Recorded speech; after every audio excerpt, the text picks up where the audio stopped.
Shalom Obracha, aujourd'hui dans le programme on a vu plusieurs halachot du Rambam pour comprendre réellement qu'est-ce qu'il pense lui le Rambam dans ce sujet de Mitasek. Donc on a vu une première halacha dans l'Ilchot Shabbat Perek Aleph halacha Chet où il vient nous dire que Mitasek ça concerne le cas de quelqu'un qui voulait faire une Melacha Aleph, qui a fait une Melacha Bet. On n'est pas dans le principe de Melechet Marchevet, le fait qu'il y ait eu une différence de Melacha réalisée. Aleph, ça c'est le premier cas.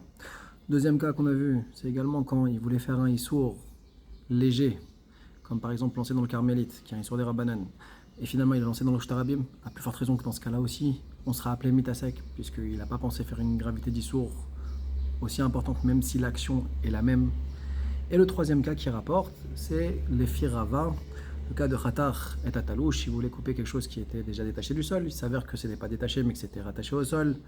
Et là, finalement, Khatar et Tamkhoubar, que ça aussi, ça s'appellera qu'il est mitasek. Et dans les mots, c'est marqué Eno Chayav Klum, dans un cas pareil. On a vu également la halacha, où si c'est sur la même melacha, comme il voulait éteindre une bougie, il en a éteint une autre à la place, et bien là, on ne dira pas que ça s'appelle mitasek, même si sa marchava ne s'est pas réalisée complètement comme il a voulu. Le fait qu'on soit dans la même melacha, alors on est appelé dans ce moment-là shogeg. Dans les ilchot jgagot, il est venu définir le mitasek par rapport au principe de Hana'a, dans Chelev à Arayot, dans les relations interdites, dans le profit de quelqu'un qui aurait consommé donc, du Chelev, donc dans les Issourei Karet, où là on est Chayav Korban.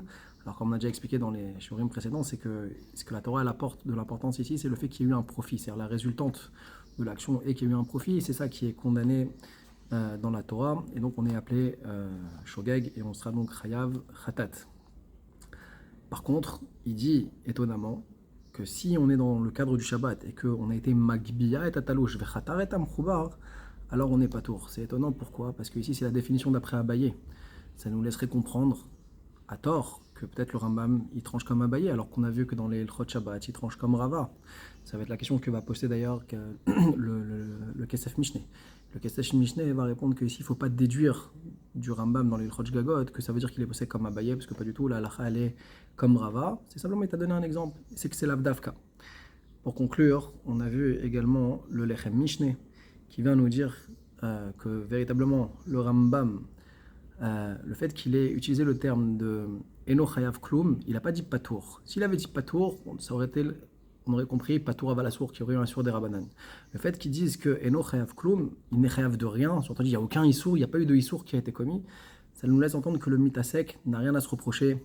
A priori, on dirait qu'il n'aurait pas besoin de faire de Tchouva Yom Kippour, ou bien peut-être même qu'il n'aurait pas besoin d'avertir quelqu'un qui est sur le point de faire un Issour Bemitasek, de lui dire attention, ne transgresse pas, ça on verra Bezrat Hashem, c'est quoi la nafkamina, de dire que Mitasek c'est compté comme rien, ou non, c'est peut-être compté comme un Issour Chazak ou Baour.